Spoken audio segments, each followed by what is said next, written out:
न्याय, समता, स्वातंत्र्य आणि बंधुभावाने वागायला शिकवणारं संविधान खरोखरच किती श्रेष्ठ आहे याची आपल्याला कल्पना येते. हेच संविधान डॉक्टर बाबासाहेब आंबेडकरांनी 26 नोव्हेंबर 1949 रोजी या देशाला बहाल केलं आणि म्हणूनच 26 नोव्हेंबर हा दिवस संविधान दिवस म्हणून गौरवण्यात आला. याच संविधानानुसार आपल्या देशाचा कारभार चालतो. याच संविधानामुळे आपला देश प्रगतीपथावर आहे, यात काळी मात्र ही शंका नाही. संविधानाचे शिल्पकार डॉक्टर बाबासाहेब आंबेडकर यांचा जितका गौरव करावा तितका कमी आहे. अशा या महामानवाला आणि त्याच्या लिहिलेल्या संविधानाच्या आदर्श मूल्यांचा या संविधान दिनी मनापासून अंगीकार करूया आणि प्रगत लोकशाही राष्ट्राच्या उभारणीसाठी योगदान देऊया. 15 ऑगस्ट 1947 साली आपला देश स्वतंत्र झाला. स्वतंत्र झाल्यावर देशाचा कारभार कसा चालवायचा, कारण इथे निरनिराळ्या जाती, धर्म, पंथ, वर्ण आणि विविधता असल्यामुळे देशाची राज्यघटना कशी असावी हा पंडित जवाहरलाल नेहरू व सरदार वल्लभभाई पटेल यांना पडलेला प्रश्न होता. त्यासाठी त्यांनी ऑस्ट्रेलियातील प्रसिद्ध कायदेतज्ञ सर जेनिंग यांची भेट घेतली व त्यांना भारताची राज्यघटना लिहिण्याची विनंती केली. त्यावर सर जेनिंग म्हणाले की तुमच्या देशात डॉक्टर बाबासाहेब आंबेडकर ही एक अशी कायदेतज्ञ व्यक्ती आहे की ती भारताची राज्यघटना माझ्यापेक्षा उत्कृष्ट लिहू शकते, कारण डॉक्टर बाबासाहेब आंबेडकरच माझे गुरु आहेत. प्रसिद्ध कायदेतज्ञ सर जेनिंग यांच्या या वाक्यातच डॉक्टर बाबासाहेब किती महान व श्रेष्ठ अर्थतज्ञ होते याची आपल्याला प्रचिती येते. त्यानंतर पंडित जवाहरलाल नेहरू यांनी भारताची राज्यघटना लिहिण्याची जबाबदारी डॉक्टर बाबासाहेब आंबेडकरांवर सोपवली.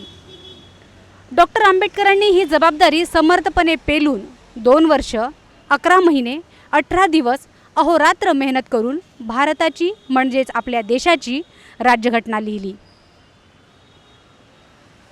सुरुवातीला राज्यघटनेत 22 प्रकरणं, 195 कलमं आणि 8 परिशिष्ट होती. आज भारतीय राज्यघटनेत 24 प्रकरणं, 451 कलमं आणि 2 परिशिष्ट आहेत. आपल्याला माहीत आहे का, भारताची राज्यघटना ही 12,000 पानांची तयार केलेली होती. या कालावधीत विधानसभेची 11 सत्र, 165 बैठका झाल्या. 22 नोव्हेंबर 1949 पर्यंत संविधानावर 53,16,729 इतका खर्च त्यावेळी झाला होता. यावरून आपली राज्यघटना किती प्रदीर्घ व किती मूल्यवान आहे याची प्रचिती येते. आपलं संविधान हे लोकशाही तत्वावर चालणारं आहे. म्हणजे काय, तर लोकशासन. Democracy is the government of the people, by the people and for the people. म्हणजेच लोकशाहीमध्ये शासन हे लोकांचे आहे, लोकांनी चालवलेले आहे आणि ते लोकांसाठी केलेले आहे. म्हणूनच ते परिपूर्ण लोकशाही शासन आहे. आज संपूर्ण जगात आपल्या राज्यघटनेचा सन्मान केला जातो. का नाही करणार? विविध जाती, धर्म, वंश, रूढी, परंपरांनी नटलेला आपला देश डॉक्टर बाबासाहेबांनी लिहिलेल्या संविधानामुळेच एक संघ उभा आहे. आज तुम्ही जगाच्या नकाशावर कुठलाही देश पहा, तेथे तुम्हाला एकाच धर्माचे लोक दिसतील. पण आपल्या देशात शेजारी राष्ट्रे पाहिली तर आपल्याला लक्षात येईल की पाकिस्तान मुस्लिम धर्म, नेपाळ बौद्ध धर्म, अफगाणिस्तान मुस्लिम धर्म, चीन बौद्ध धर्म, श्रीलंका बौद्ध धर्म. खरे पाहिले तर या जगामध्ये 3 धर्मांचे लोक आपल्याला आढळतात, ख्रिश्चन, बौद्ध, मुस्लिम. म्हणजेच एकाच देशात एकाच धर्माचे लोक जास्तीत जास्त संख्येने राहतात. त्याचे कारणच डॉक्टर बाबासाहेबांनी लिहिलेले संविधान आहे. कारण आपल्या संविधानाचा गाभा हा लोकशाही आहे आणि आपलं संविधान हे न्याय, स्वातंत्र्य, समता व बंधुता या 4 सूत्रींवर आधारित आहे. आता हे संविधान न्याय, स्वतंत्रता, समता व बंधुता या चतुसूत्रीवर कसा आधारलेला आहे तेही आपण पाहू. पहिला, न्याय हा भारतीय लोकशाहीचा पहिला स्तंभ आहे. भारतीय संविधानात न्याय व सामाजिक न्याय या दोघांचा समावेश होतो. अनुसूचित जाती व जमातींना आरक्षण देण्यात आले आहे. सामाजिक न्यायाची रचना भारतात सर्वप्रथम भगवान गौतम बुद्धांनी मांडली होती. समता प्रस्थापित करणारे ते पहिले भारतीय.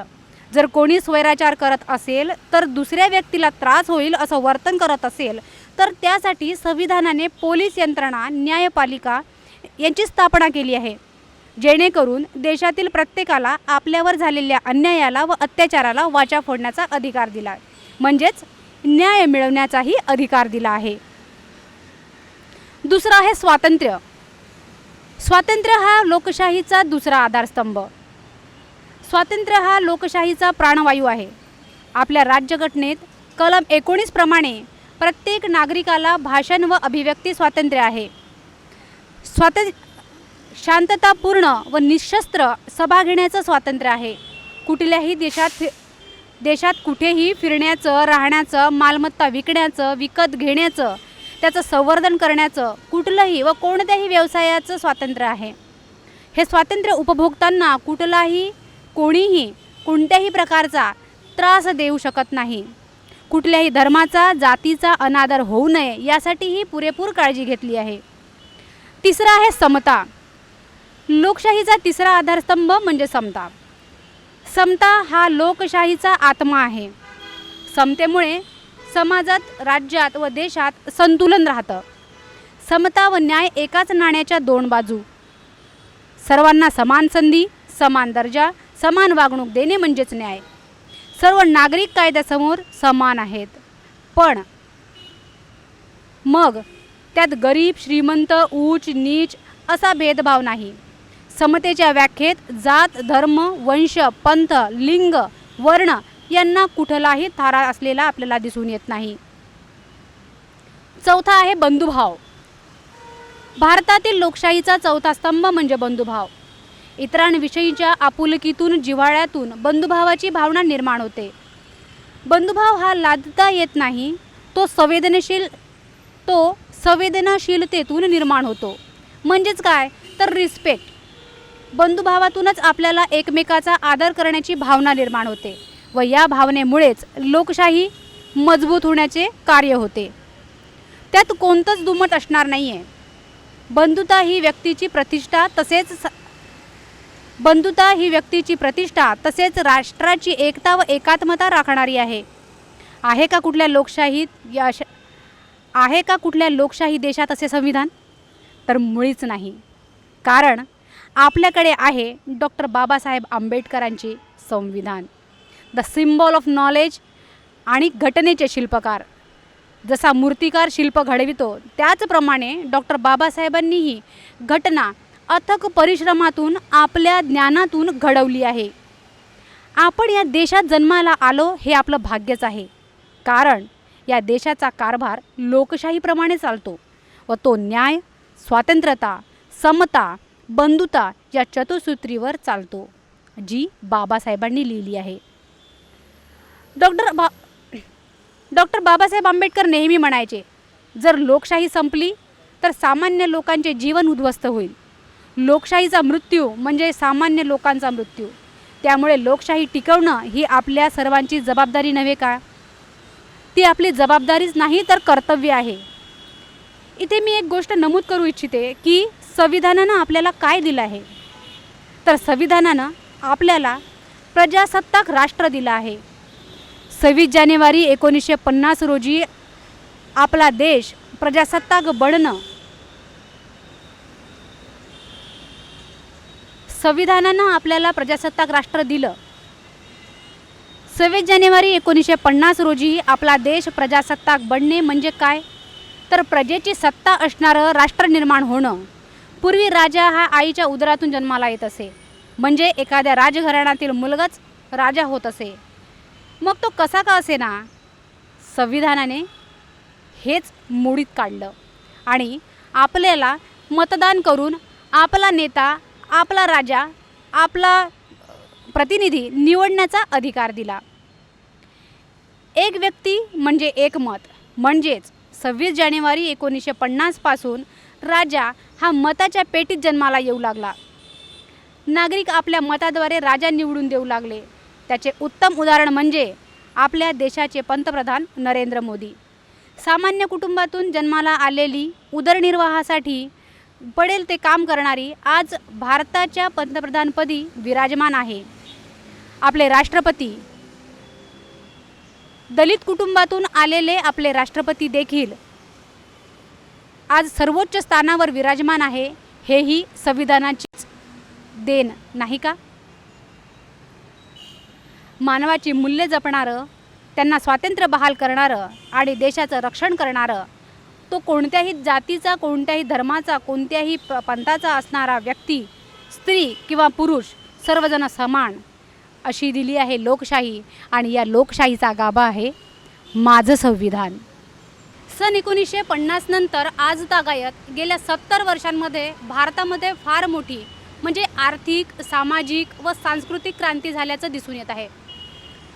स्वातंत्र्यानंतर भारताच्या विशेषतः भारतीय तरुणांच्या आचारविचारांमध्ये खूप मोठा बदल घडून आलेला दिसतोय.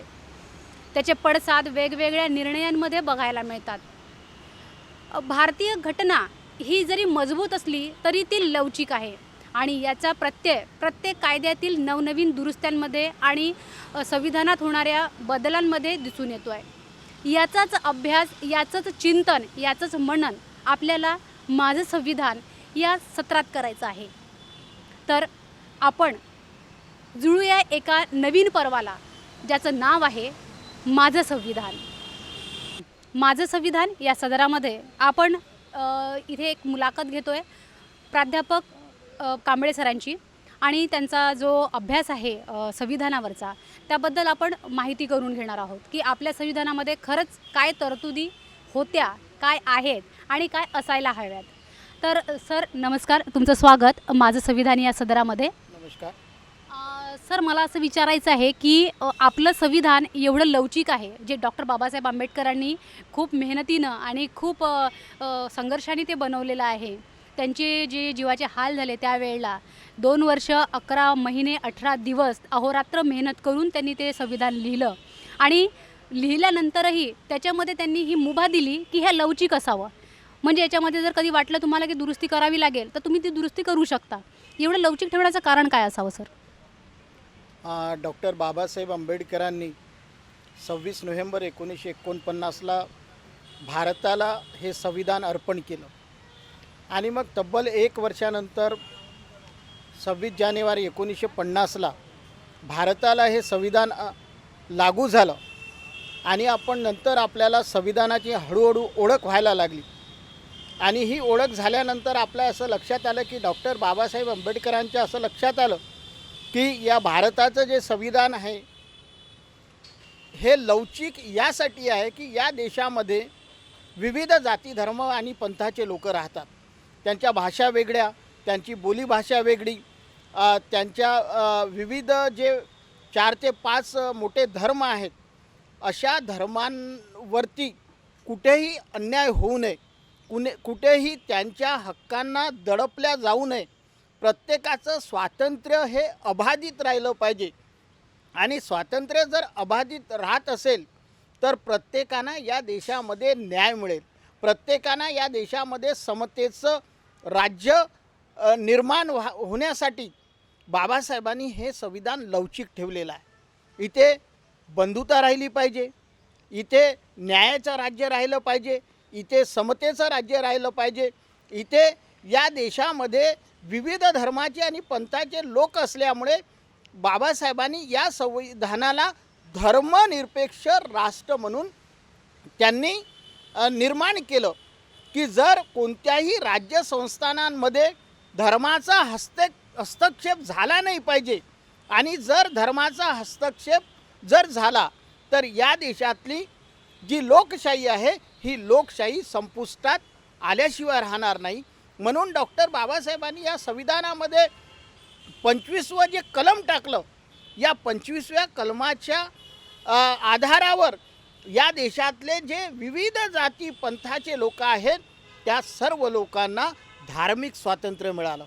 आणि धार्मिक स्वातंत्र्य मिळाल्यामुळे प्रत्येक जाती पंथाच्या लोकाला त्यांच्या परंपरेनुसार, त्यांच्या रीतिरिवाजानुसार त्यांना स्वतंत्रपणे आपल्या धर्माचा समाजासाठी किंवा सार्वजनिक ठिकाणी त्यांना धर्माचं स्वातंत्र्य बाबासाहेबांनी बहाल केल्यामुळे या देशातला माणूस, या देशातला जो समाज प्राणी आहे तो भारतीय स्वातंत्र्याचा भारतीय जे संविधान आहे त्या संविधानाचा आदर करून आपल्या धर्माची, आपल्या भाषेचा, आपल्या रूढी परंपराचा तो विकास करत असतो आणि तो या पद्धतीनं संविधानाच्या मूल्यावर चालत असतो.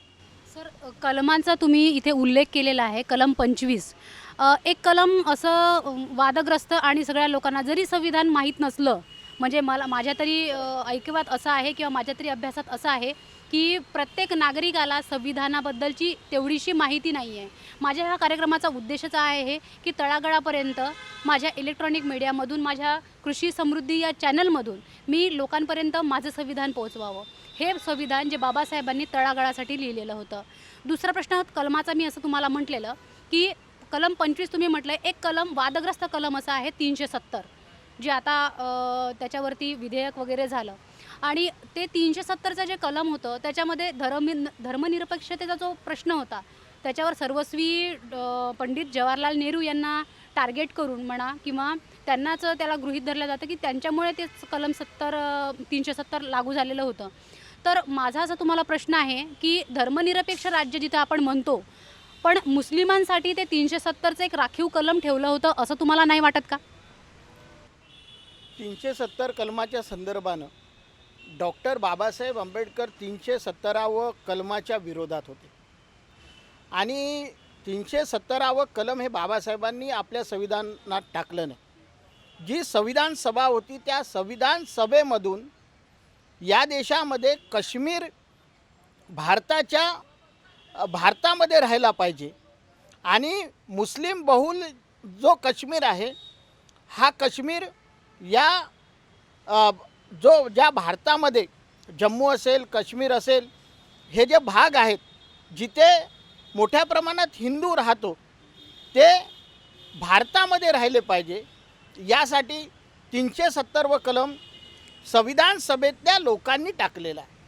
म्हणून ते कसं राहते, बाबासाहेबाच्या संविधान सभेत जर इतकी लोक आहेत, त्यांनी जर कोणता विचार मांडला, बाबासाहेबांना वाटलं कितीही आपण त्या संविधानाचा विरोध केला, पण संविधान सभेत इतकी लोक असल्यानंतर त्यांच्या सूचनेचा आदर करणं हे डॉक्टर बाबासाहेब आंबेडकरांचं कर्तव्य होतं. म्हणून बाबासाहेबांनी त्या संविधान सभेच्या लोकांनी जे 370व कलम मांडलं ते बाबासाहेबांना कितीही त्यांचा विरोध असला, तो मुद्दा जरी बाबासाहेबांना पटत नसला तरी ते टाकावं लागलं. म्हणजे बाबासाहेबांनी तिथेही समता कायम ठेवली. तिथेही बाबासाहेबांनी संविधान सभेत कोणताही वाद होणार नाही, कोणतंही विस्कळीतपणा येणार नाही, याच्यासाठी मग काय असतं की मोठ्या मनानं बाबासाहेबांनी या 370व्या कलमाचा त्यांच्या म्हणण्यानुसार हा संविधानामध्ये अंतर्भूत केला. सर, दुसरी एक बाब ही आहे की कायदेमंत्री असताना बाबासाहेबांनी आपल्या कायदेमंत्रीपदाचा राजीनामा दिला होता.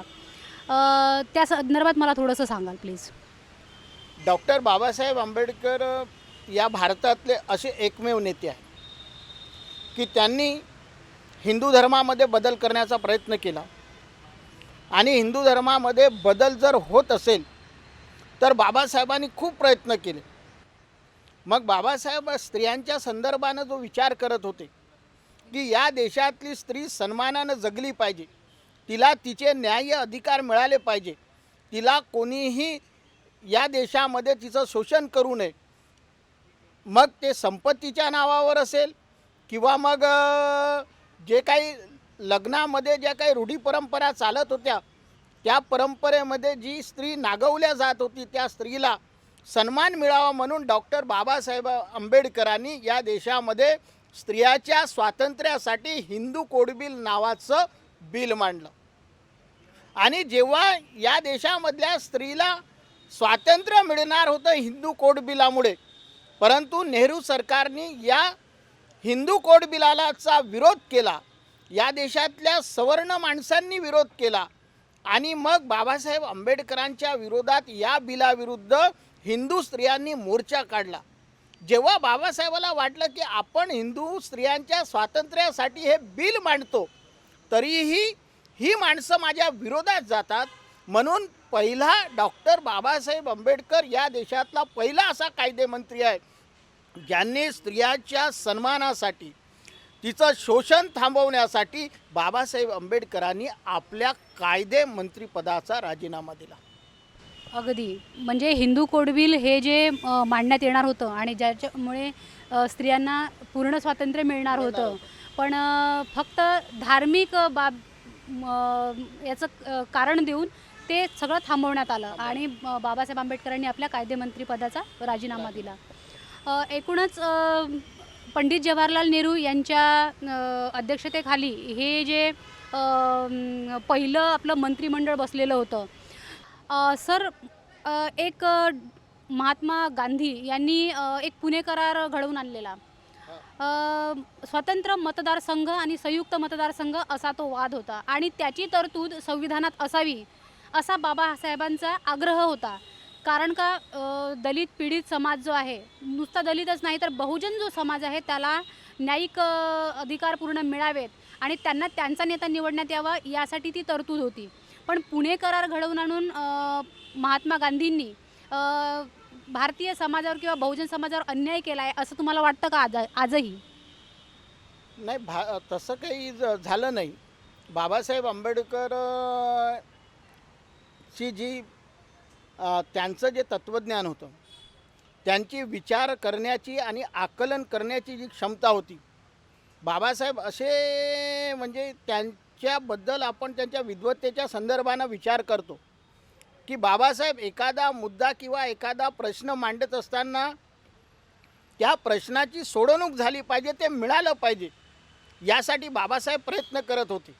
बाबासाहेबांच्या संदर्भानं आपण जेव्हा विचार करतो की बाबासाहेब काय करायचे, एखादी काही मिळवायचं असेल तर व्यवस्थेचं नाक दाबायचे आणि व्यवस्थेचं नाक दाबून बाबासाहेब त्याचं तोंड उघडत होते. आणि पुणे कराराच्या संदर्भातला असाच प्रश्न आहे, तो कसा प्रासंगिक मुद्दा आहे. बाबासाहेबांनी त्यावेळी तो प्रासंगिक करार केला, पण बाबासाहेबांना ज्या काही राखीव मतदारसंघ पुणे करारामध्ये मिळाला, संयुक्त मतदारसंघ जरी मिळाला नसेल बाबासाहेबाला, पण राखीव मतदारसंघ मिळाला, म्हणजे बाबासाहेब त्याच्यातही खुश होते. कारण बाबासाहेबांना राखीव मतदार क्षेत्र पाहिजेच होते. संयुक्त मतदार क्षेत्राचं कसं होतं की स्वतंत्र मतदारसंघ बाबासाहेबांनी मागितले, पण या देशामध्ये गांधीचं मोठं वजन होतं, म्हणजे लाखो करोडो लोक त्याच्या पाठीशी होते. आणि अशा परिस्थितीत डॉक्टर बाबासाहेब आंबेडकरांनी आपला विचार हा जर कायमपर्यंत जर ठेवला असता तर या देशामध्ये अस्पृश्यांना त्या लोकांनी मारून टाकलं असतं. म्हणजे त्या लोकांचे जीव वाचले पाहिजे म्हणून बाबासाहेबांनी मोठ्या मनानं राखीव मतदार क्षेत्र स्वीकारले. पण पुणे कराराच्या संदर्भानं आपण वारंवार बोलणं बरोबर नाही. अनेक लोक पुणे कराराचा धिक्कारही करतात, पण पुणे करारानं जे या समाजाला मिळालं, आता लोक नालायक निघाले हा वेगळा गोष्ट. बरोबर आहे. म्हणजे ज्यांना राखीव सर्व काही मिळालं त्यांनी बाबासाहेब आंबेडकरांच्या चळवळीशी बैमानी केली. म्हणजे आरक्षणाचा संदर्भातला मुद्दा असो किंवा संसदेमध्ये जे राखीव आमदार जातात, खासदार जातात विधानसभेमध्ये, ही लोक आपल्या समाजाची प्रामाणिक राहिली नाही. बाबासाहेबांना वाटे ही जर राखीव मतदार क्षेत्रातून निवडून गेली तरी समाजासाठी काहीतरी करतील. पण कालांतराने आपण पाहतो की राखीव मतदार क्षेत्र जे पुणे कराराने मिळाले आपल्याला, त्याच्यामध्ये जेवढे काही SC STचे जो लोक आहेत त्या आमदार खासदारांनी या देशातल्या राष्ट्रीय पक्षाचे पपेट म्हणून ते काम करत आहे. त्याच्यामुळे त्याचा या पूर्ण भारतीय राजकारणामध्ये वाईट परिणाम आपल्याला दिसतो. बाबासाहेब बोलून गेलेत की मी लिहिलेलं संविधान हे जगातलं अतिशय सुस्पष्ट सुबद्ध पद्धतीचं संविधान आहे आणि जर याचा उपयोग करणारी जी नेते मंडळी आहे किंवा उपयोग करणारे लोक आहे हेच जर त्याच्या विरोधात असतील किंवा त्याचा दुरुपयोग करतील तर हे कुचकामी ठरेल असं त्यांचं एक स्टेटमेंट आहे. तर याबद्दलचं तुम्हाला आजच्या घडीला म्हणजे आपण 2020मध्ये आज वावरतो आहे आणि संविधान घेऊन आपल्याला 70 वर्ष झालेली आहे. तर या 70 वर्षांमध्ये आणि त्याच्यामध्ये झालेल्या म्हणजे संविधानात झालेल्या दुरुस्त्यांमध्ये आज खरंच सॅटिस्फॅक्टरी आहे का, समाधानकारक असं आहे का संविधानाचा यूज जो होतो आहे आता, काय सांगाल याबद्दल? आपण या 20व्या शतकामध्ये जो वाटचाल करत आहोत 21व्या शतकात, आज 70 वर्ष संविधानाला झाली, पण आज आपण चित्र काय पाहतो, संविधानाच्या संदर्भानं समाजामध्ये जागृती खूप झाली, म्हणजे इतकी जागृती झाली, पण देशामध्ये एक तत्त्वज्ञान असं काम करते की फक्त संविधानाची जागृती करते, पण या देशामध्ये संविधानाची जागृती करत असताना संविधानाच्या मूल्याला रोज या देशामध्ये पायदळी तुडवल्या जाते. म्हणजे संविधानाची मूल्ये जी आहेत ती पायदळी तुडवायची आणि संविधानाचा जो जागर आहे, जो कुचकामी जागर आहे, तो विविध क्षेत्रामध्ये संविधान कसं चांगलं आहे हे सांगत फिरायचं. परंतु जेव्हा आपली राज्यसत्ता असते त्या राज्यसत्तेमध्ये संविधानाची जी मूल्य आहेत ती पायदळी तुडवण्याचं काम या देशातलं ज्यांचंही सरकार असेल ते सर्व लोक या संविधानाची पायमल्ली करत असतात. त्याच्यामुळे मोठ्या प्रमाणात संविधानाचा जागर झाला पाहिजे, म्हणजे संविधान डोक्यावर घेण्यापेक्षा डोक्यात गेलं पाहिजे यासाठी आपला प्रयत्न असला पाहिजे. परंतु असं होत नाही, फक्त आम्ही संविधान घेऊन डोक्यावर नाचतो आणि संविधानाचा जो जागर आहे, संविधानाचा उत्सव आहे, या देशातल्या विशिष्ट माणसांना संविधानाच्या संदर्भात आपुलकी आहे, पण या देशातल्या 98% माणसांना हे संविधान आपलंसं वाटत नाही. ही खरी संविधानाच्या संदर्भातली सर्वात मोठी शोकांतिका आहे. सर, एका दलित वर्गातून आलेल्या माणसांनी हे संविधान लिहिलं म्हणून याचा विरोध होत असेल किंवा काय, म्हणजे याच्यामागे पार्श्वभूमी काय असू शकते की 98% लोकांना ते आपलंसं वाटत नाही? आपण त्या बाबासाहेबाच्या समकालीन असलेले गोळवलकराचं बंच ऑफ थॉट्स जेव्हा वाचतो आपण, तर गोळवलकराचं बंच ऑफ थॉट्स वाचत असताना किंवा मग हेडगेवारांची काही पुस्तकं वाचत असताना, तर बंच ऑफ थॉट्समध्ये गोळवलकरांनी किंवा मग सावरकरांचं जेव्हा आपण पुस्तक वाचतो तर या लोकांनी स्पष्ट लिहिलेलं आहे की बाबासाहेबाचं संविधान या देशामध्ये मान्य करू नये आणि हे संविधान मान्य करू नये. आणि बंच ऑफ थॉट्समध्ये या देशातल्या लोकांनी मनुस्मृतीचं राज्य आहे, मनुस्मृतीचा जो कायदा आहे तो कायदा आपण मानला पाहिजे असं बंच ऑफ थॉट्स या पुस्तकामध्ये नमूद केलेलं आहे गोळवलकरांनी. त्याच्यामुळे या देशातल्या सर्व हिंदूंना हा मेसेज गेलेला आहे. मग ती लोक काय, आता 70 वर्षामध्ये लढाई कशी आहे की बाबासाहेब आंबेडकरांचं संविधान संपुष्टात आलं पाहिजे आणि या देशामध्ये नव्यानं मनुस्मृतीचा कायदा निर्माण करण्यासाठी प्रत्येक राज्यकर्त्यांचं आज या देशामध्ये प्रयत्न सुरू आहे.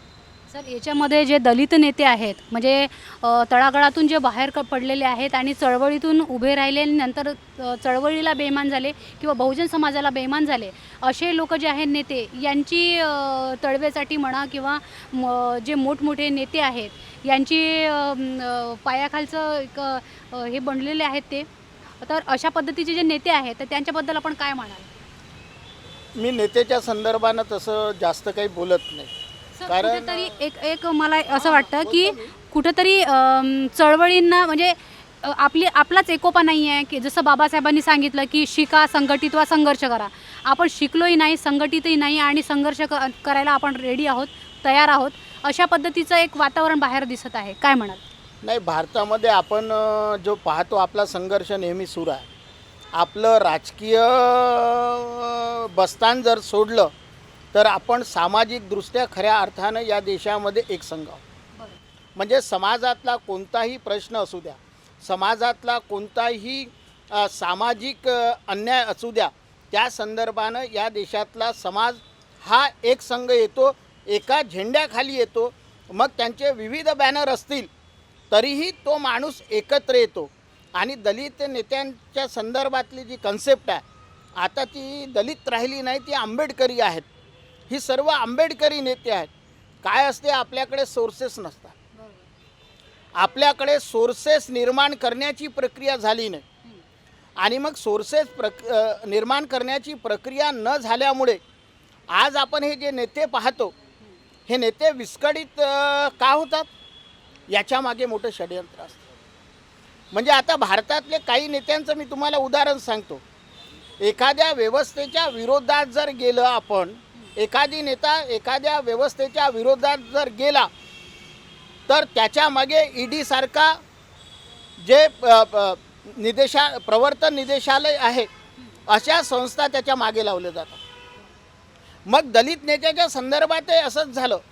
मग दलित नेते जे आहेत, ते नेते खऱ्या अर्थानं एवढे आक्रमक होते, चळवळीशी प्रामाणिक होते, ज्यांनी आपल्या आंदोलनात एवढं आयुष्य वेचलं. या समाजासाठी हजारो केसेस त्यांनी आपल्या अंगावर लावून घेतल्या. असं काय झालं की ती लोक त्यांना सरेंडर झाली? असं काय झालं? म्हणजे असं झालं की जर रामदास आठवले असो, कवाडे असो, प्रकाश आंबेडकर असो, किंवा आणखी मायावती असो, किंवा मग उदितराज असो, ही जी दलित नेते आहेत, हे जर व्यवस्थेला सरेंडर जर होत नसतील, एक तर त्याच्या मागे ईडी लावणे, किंवा मग त्याच्या ज्या काही केसेस आहेत, प्राध्यापक कवाडेवर जेवढ्या काही केसेस असतील महाराष्ट्रभर, त्या सर्व उकरून काढणे आणि त्याला जेलमध्ये टाकणे. मायावती जर आमचं ऐकत नसेल तर मायावतीचं कॅरिडोर प्रकरण उघडं करणे. म्हणजे ती लोक काय, व्यवस्था काय करते, यांना सरेंडर होण्यासाठी मजबूर करते. म्हणून आज या दलित नेत्यांचं असं चित्र दिसते. म्हणून पूर्ण दलित नेत्यांना दोष देण्यात अर्थ नाही. त्यांनी जे समाजात जे केलं, त्यांचं मागचं बॅकग्राऊंड जर तुम्ही पाहिलं तर त्यांनी समाजासाठी खूप काय केलं. समाजामध्ये स्वाभिमान निर्माण करण्यासाठी, मोठी मोठी आंदोलनं करण्यासाठी. आज जसे लोक हाथरसला जातात, ही लोकसुद्धा गावखेड्यामध्ये पानवट्यासाठी असो की आपल्या पाटलांनी आपल्या माणसावर जर अन्याय केला, ही लोक त्या गावांमध्ये धावून जात, गावातले लोक यांना मारत होते, केसेस लावत होते, पोलीस अडवत होती. म्हणजे यांचा संघर्ष डिनाय करून चालणार नाही. आता जी परिस्थिती झाली, ती परिस्थिती हळूहळू सुधरेल. त्याच्यासाठी आपल्याला सकारात्मक विचार करावा लागेल. जर या देशामध्ये जर 100% माणसांना भारताचं संविधान जर आपलं मानलं असतं, त्यांना असं वाटतं की हे बाबासाहेबांचं संविधान. पण भारतातल्या प्रत्येक माणसासाठी बाबासाहेबांनी केले. एवढ्या भाषा भारतामध्ये, एवढ्या 3000च्या वर्त जाती भारतामध्ये, अशा विविध जाती धर्माच्या माणसांना बाबासाहेबांनी जेव्हा एक संघ केलं, तर बाबासाहेब आंबेडकरांचं संविधान कसं राहू शकते? आता जर तुम्ही सिरियल पाहिली, आताचे टॉपिक खूप सुंदर सुरू आहेत. स्टार प्रवाहावर जी बाबासाहेब आंबेडकर नावाची सिरियल आहे ना, आताचे जे एपिसोड आहेत इतके सुंदर आहेत की या देशातल्या काँग्रेसनी बाबासाहेब आंबेडकरांची गुणवत्ता मान्य केली, असा प्रकार आता या टी व्ही सिरियलमध्ये दाखवतात. म्हणजे सर्व लोकांनी जर हे सिरियल या घटकेला पाहिलं तर बाबासाहेबाचं या राष्ट्राच्या योगदानामध्ये किती मोठं योगदान आहे हे लोकांना निश्चित कळेल. मध्यंतरी तुम्ही बोलताना म्हटले सर की हे जे बाबासाहेबांनी लिहिलेलं संविधान आहे, आपलं संविधान आहे, हे संविधान बदलवण्याचं एक षडयंत्र होत आहे, अशी परिस्थिती निर्माण होते. याबद्दल काय बोलाल? मगाशीच मी सांगितलं बंच ऑफ थॉट्सच्या संदर्भानं. या देशामध्ये कसं आहे की बाबासाहेब आंबेडकरांची गुणवत्ता मानण्यासाठी आपल्याला अमेरिकेला जावं लागतं. बाबासाहेबाची विद्वत्ता मान्य करण्यासाठी इंग्लंडला जावं लागतं. पण भारतातल्या या कमी शिकलेल्या माणसांना, म्हणजे शिकलेले आहेत पण यांना कमी शिकलेलं म्हणायला पाहिजे, यांची मानसिकता अशी आहे की बाबासाहेबाचं हे तत्त्वज्ञान स्वीकारण्यासाठी ते मान्यता देत नाही. त्यांना म्हणजे या देशातली स्त्री गुलाम राहिली पाहिजे हे त्यांना मनोमन वाटते. पुरुष प्रधान संस्कृती जिवंत राहिली पाहिजे याच्यासाठी सर्व या देशातले प्रयत्न सुरू आहेत. म्हणजे बाबासाहेबाच्या संदर्भात चांगला विचार करणारी माणसं या देशातला जो वंचित माणूस आहे, शेवटचा माणूस आहे, तोच बाबासाहेबाच्या संदर्भानं चांगला विचार करतो. पण या देशातला जो सवर्ण आहे, म्हणजे एकीकडे काय होते की भारताचं संविधान आहे, भारताच्या संविधानाची कलमं आहेत, आणि दुसरीकडे याच देशामध्ये संविधान न मानणारे सवर्ण हाथरसच्या संदर्भाने जात पंचायत घेतात. जर जात पंचायत जर या देशामध्ये होत असेल तर या देशामध्ये संविधानामध्ये जे कलम आहे त्या कलमाला तुडवल्या जातं.